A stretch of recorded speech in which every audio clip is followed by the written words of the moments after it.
शांति प्रयच्छ मे प्रदान कल्पोक्त शहादानो आशीर्षा भूतारात्मनामादार स्वनितस्तात्यवदाधारा शक्तिप्रविद्वान प्रजस्त्रस्ताहतमेनं विद्वानमर प्रजस्त्रस्ताहतमेनं विद्वानमर्तः इह पद्यते यज्ञेन यज्ञमयजन्त देवाः कार्यजन्मानि प्रथमान्या सन्देहनाकं महिमानः सृजन्ते यत्र पूर्वे सात्याः सन्ति देवाः अद्य सम्भोधः प्रकृत्यैरसा आच्च विश्वकर्मणः समवर्तताधे तस्य त्वष्टावितदद्रूपमेते तत्त्वरजस्व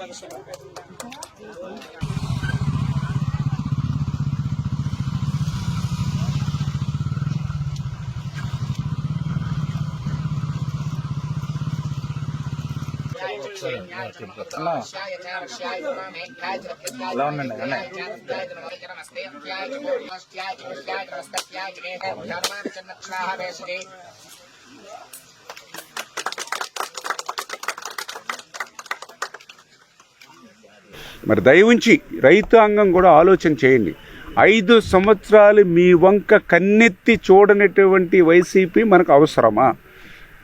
5 సంవత్సరాల పాలనలో కనీసం రైతుకి ఒక గ్రావెల్ రోడ్ వేద్దామని కానీ, రైతు పండించినటువంటి ధాన్యాన్ని కొందామని కానీ, రైతు పండించినటువంటి ధాన్యం రైస్ మిల్లల దగ్గర వారం రోజులు వాళ్ళు పడిగాపులు కాస్తున్నటువంటి పరిస్థితి లేకుండా చేద్దామని కనీసం ఆలోచన లేనిటువంటి వాళ్ళు ఈరోజు మనకు అవసరం కాదు అనే విషయాన్ని దయవుంచి రైతులందరూ కూడా గుర్తించాలి.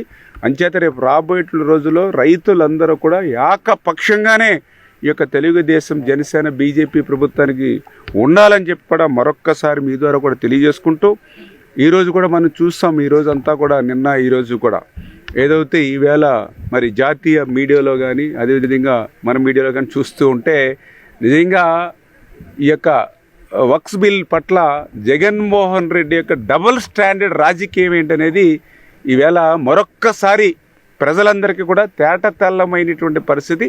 ఇప్పటి వరకు ఆయన డబుల్ స్టాండర్డ్ రాజకీయం మన ఆంధ్రప్రదేశ్ రాష్ట్రానికి కాదు, ఈ వక్స్ బిల్లు విషయంలో యావత్తు దేశానికే ఆయన డబుల్ స్టాండర్డ్ రాజకీయం అర్థమైనటువంటి పరిస్థితి.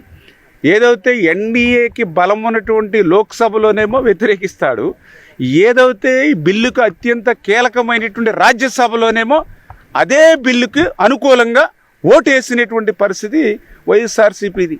ఈవేళ జాతీయ మీడియా సంస్థలు కానీ మరి ఎవరైతే ఈ యొక్క ప్రెస్ ద్వారా పత్రికా ప్రముఖులు ఎవరు ఉంటారో అందరూ కూడా ముక్కు నీలేసుకునేటువంటి పరిస్థితి. మళ్ళీ దీనికి ఒక డ్రామా నిన్న మరి ఈరోజు చూస్తూ ఉన్నాం. ఏదైతే విప్పు జారీ డ్రామా, అది కూడా ఓటు వేసిన తర్వాత వైసీపీ విప్పు జారీ చేయడం. లోక్సభ చరిత్రలో ఓటింగ్ అయిపోయిన తర్వాత విప్పు జారీ చేయడం అనేది మొట్టమొదటిసారిగా ఈ యొక్క జగన్మోహన్ రెడ్డి పార్టీలోనే మనందరం కూడా చూస్తున్నటువంటి పరిస్థితి.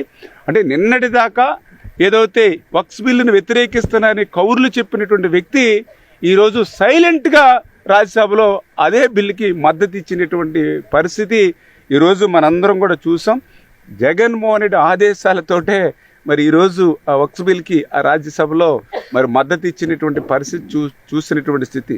ఎస్, నీకు బిల్లులో ఏదైతే అనుకూలం కానీ లేకపోతే వ్యతిరేకం ఓపెన్గా మీరు మాట్లాడండి. లేకపోతే దానికి ఏదన్నా తెలుగుదేశం పార్టీ కూడా కొన్ని సవరణలు ఏదైతే ముస్లిం సంఘాలు ఏదైతే చెప్పారో ఆ సవరణలు చేయమని కేంద్రానికి నివేదించాం. తెలుగుదేశం పార్టీ ఇచ్చిన సవరణల్ని కేంద్రం కూడా ఆమోదిస్తామని చెప్పి నిండు లోక్సభలో తెలియజేశారు. అట్లా ఒక స్టాండర్డ్ అంతేగాని మీరు లోక్సభలో వ్యతిరేకించి రాజ్యసభలో మరి అనుకూలంగా ఓట్లు వేస్తే ఇటువంటి డబుల్ స్టాండర్డ్ రాజకీయంతో ఈవేళ ఆంధ్రప్రదేశ్ రాష్ట్రంలోనే కాదు, ఈవేళ భారతదేశంలో కూడా మీ ముసుగు ఏదైతే ఉందో అది ఈవేళ తొలగిపోయినటువంటి పరిస్థితి. ఈవేళ ముస్లిం సోదరులు కూడా మీ నిజ స్వరూపాన్ని తెలుసుకున్నారు. మీ వెన్నుపోటు రాజకీయం ఏంటనేది ఈవేళ ముస్లిం సోదరులు కూడా గమనించారు. ఖచ్చితంగా రేపు రాబోయేటువంటి రోజుల్లో ఇటువంటి డబుల్ స్టాండర్డ్ మాట ఇక్కడ ఏపీలో ఒక మాట, ఢిల్లీలో ఒక మాట, లోక్సభలో ఒక మాట, రాజ్యసభలో ఒక మాట చెప్పేటువంటి నాయకుడు జగన్మోహన్ రెడ్డి తరిమి కొట్టేటువంటి పరిస్థితి భవిష్యత్తులో మరి బెంగళూరుకి మరి శాశ్వతంగా పంపించేసేటువంటి పరిస్థితి ఉంటుందని చెప్పి కూడా మీ ద్వారా తెలియజేసుకుంటున్నాను.